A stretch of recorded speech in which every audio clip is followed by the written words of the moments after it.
Welcome back to another Post Media 101. I'm Bruce Garrioch. Pleased to be joined today by Ottawa Senators VP Dave Poulin, a former TSN broadcaster. And Dave, as we speak today, we are getting ready to see the Ottawa Senators in the playoffs for the first time in 8 years. Now, I could say you weren't here for the previous years that they missed the playoffs, but you did a lot of broadcasting of this team in that time.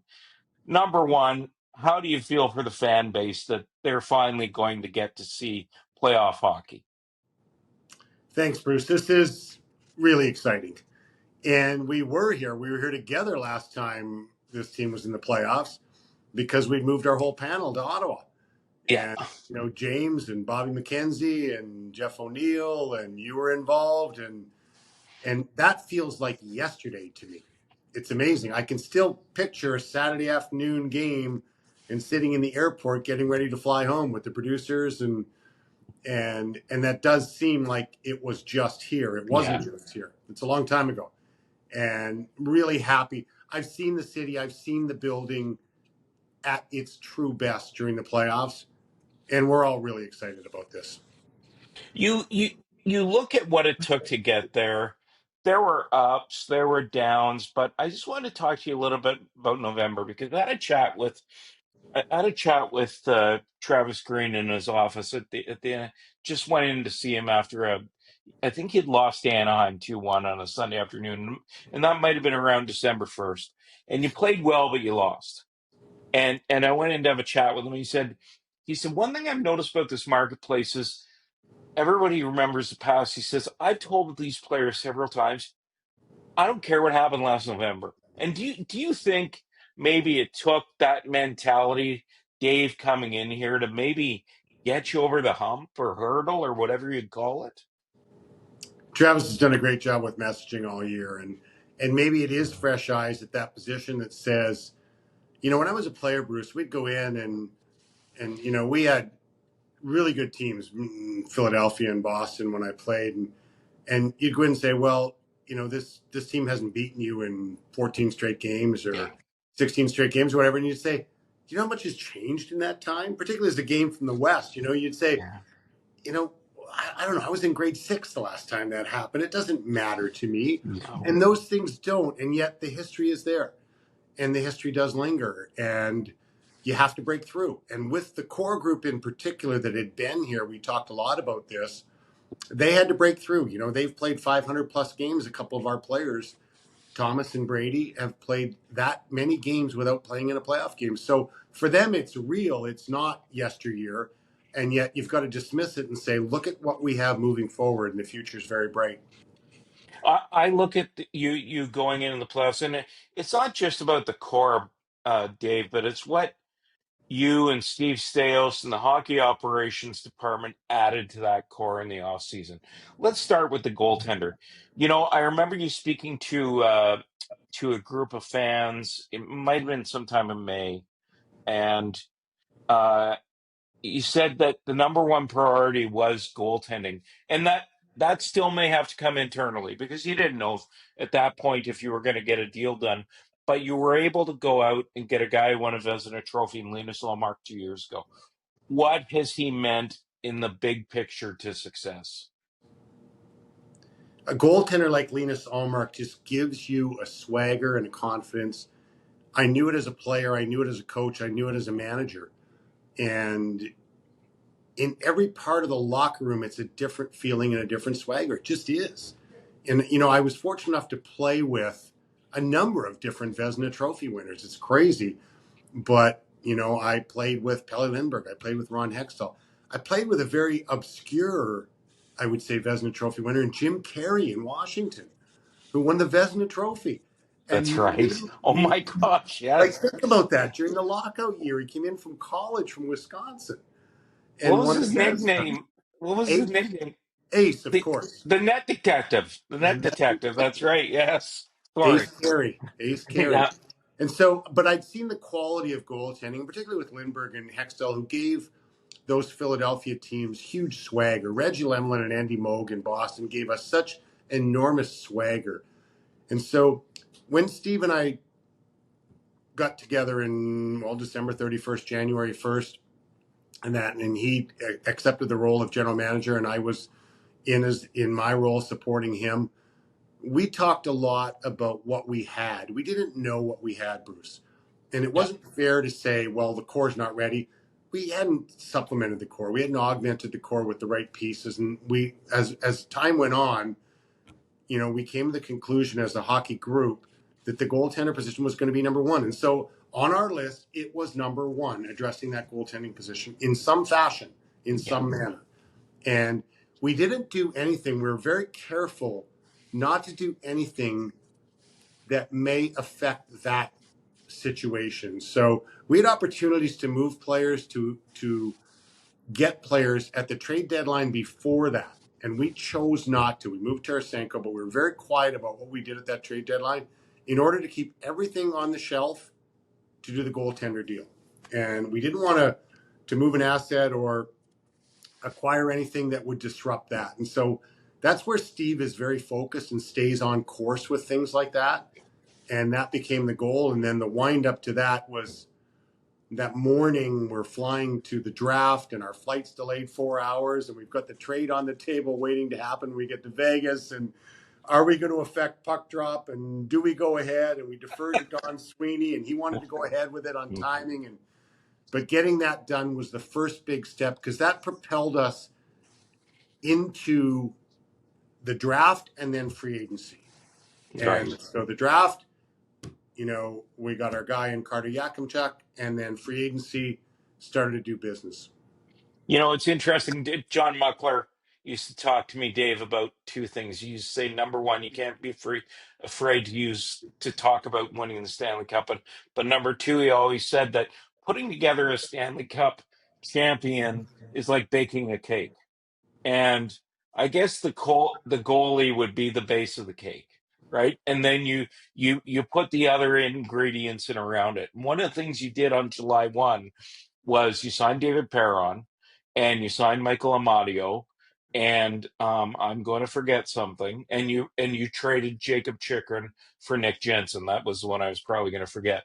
But all that to say is, while it took Amadio and Perron a little time to get going, let's start with Jensen. He helped stabilize things on that back end, hasn't he?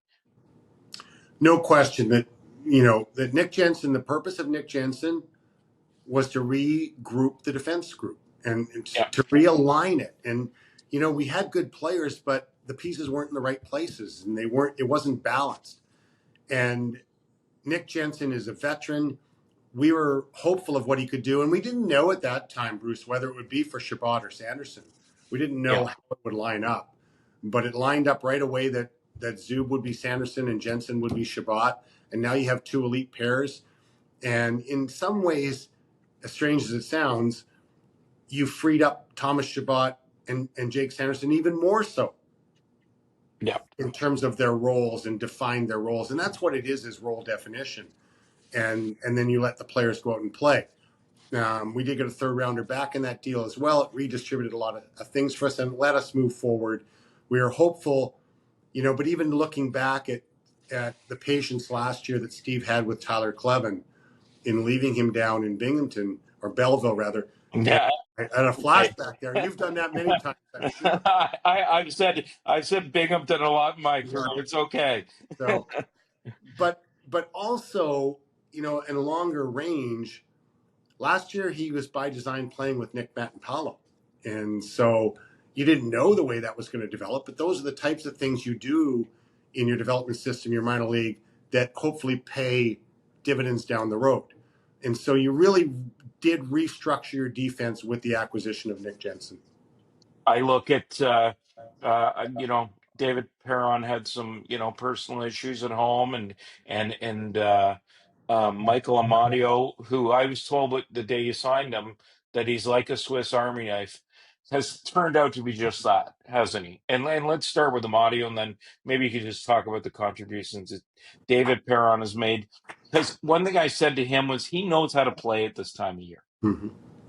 There is an art to knowing how to play at this time of year, late in the season, going into playoff hockey. A lot of it is along the wall. A lot of it is in close quarters in front of the net. He's a very good close quarter player. If you liken it to the great game of golf, he has a very good short game. He's good in tight spaces, Yeah. and he can close, he can finish, and it may not be the 360-yard drive off the tee, but that's not what happens in the game of hockey. As the games go on, it gets to be closer and closer quarters.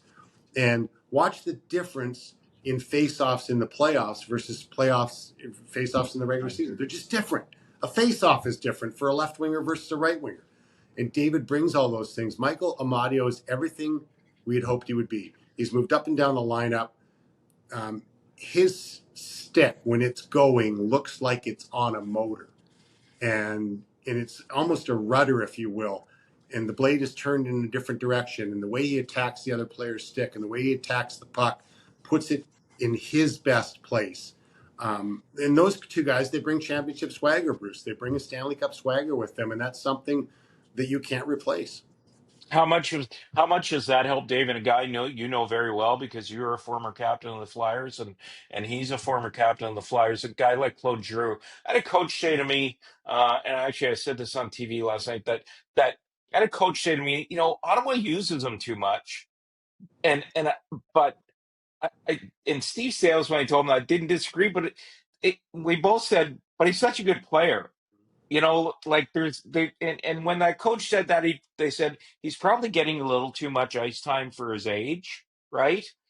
And I think he meant that in a good way. But I guess my point is getting those guys has helped take some of that pressure off Claude, hasn't it? No question.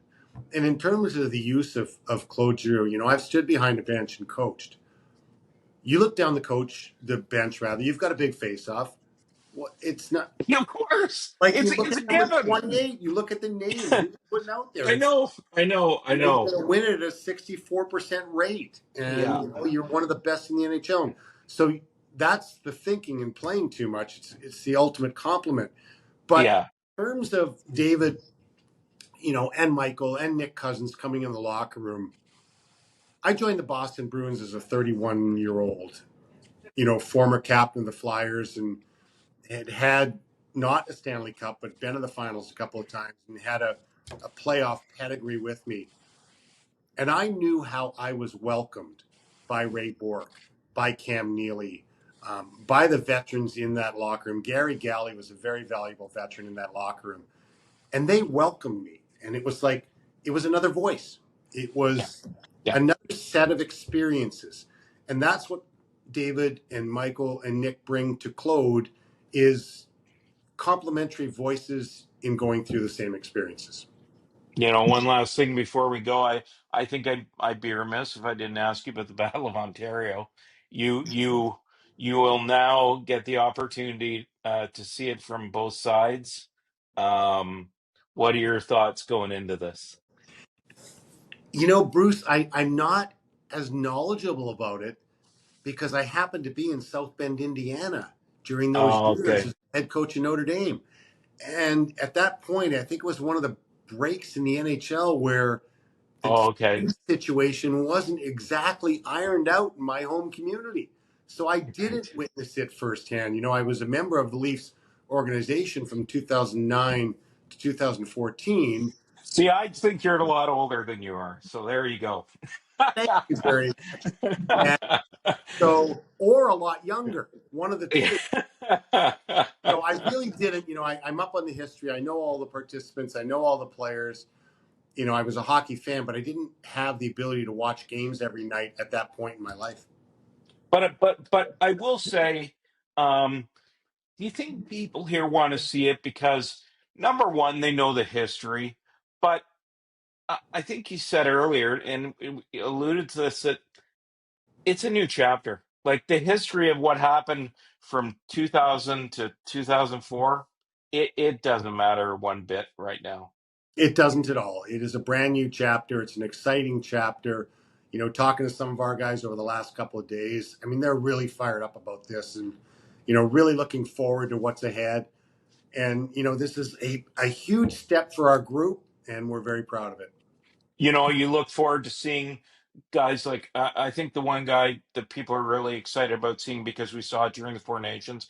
I talked to your friend Ray Ferraro yesterday about this. Is Brady Tkachuk, and Brady Tkachuk and PK Subban, or pardon me, Ray Ferraro and PK Subban both said the same thing. They say they can't wait to see Brady Tkachuk in the playoffs because they feel like we got the glimpse of the Four Nations. How do you feel? I feel very similarly. You know, when going into Four Nations, it was Brady and the potential of Jake that drew me into that because, you know, you've got this break in mid-season and you're like, are you going to watch the Four Nations? You know, are you going to take a little break from hockey? And I was absolutely glued to the TV right from the start as a hockey fan, not as an executive, not as, you know, a former player, as a true fan. And obviously the way that everything got going with that group and the catalyst that Brady was in that entire tournament, in the way that began and the way he played and the volume he played with during that was so exciting for everybody involved. And we're looking forward to seeing that same volume during the playoffs. Well, Dave, we really appreciate your time. You know, to win a Stanley Cup, you got to make the first step, and this is certainly a huge step in the right direction for this organization. And I really believe that Mike Landauer and Steve Stales and guys like yourself have really brought some stability here, and it's nice to see this organization back. Thanks very much for your time. Thanks, Bruce. We're looking forward to the hockey.